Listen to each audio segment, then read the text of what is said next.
ब्रह्मणा वन्दमाना सदा शास्त्रे यजमानो हविर्भिः आहरेणमाणो वरुणे हवोद्युरुषं समानायो प्रमोषि स्वाहा इदं वरुणाय इदं नमः ॐ ये ते शतं वरुणये सहस्रं यज्ञाः भाषा विततामातः देवीर्नो अद्य सवितोऽथ विश्वे मुञ्चन्तु मरुतः स्वर्गाः स्वाहा इदं वरुणाय सवित्रे विष्णवे विश्वेभ्यो देवेभ्यो मरुद्भ्यः स्वर्गेभ्यः इदं नमः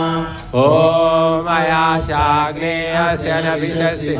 सत्यमित्वमयासि अयानो यज्ञं वाचयानो देहि वेशजो स्वाहा इदमग्नये अयसे इदं नमः ॐ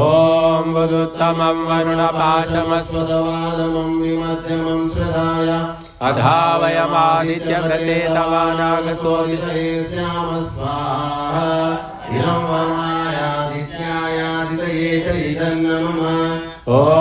भवतन्नः समनसौ सचेतसा वरेपसौ मायज्ञं हिंशिष्टं मायज्ञपतिं जातवेदसौ शिवो भवतमद्यनः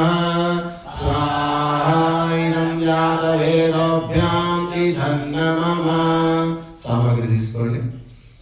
ॐ अग्निर्ज्योतिर्ज्योतिरग्निः स्वाहा ॐ अग्निर्वर्चो ज्योतिर्वर्च स्वाहा ॐ स्वाहा ॐ सजो देवेन सवित्रा सजो रात्रेन्द्रवर्त्याजुषाणो अग्निर्वेदो स्वाहा ॐ भूरग्नये प्राणाय स्वाहा इदमग्नये प्राणाय इदं नमः ॐ भुवर्वायवे अपा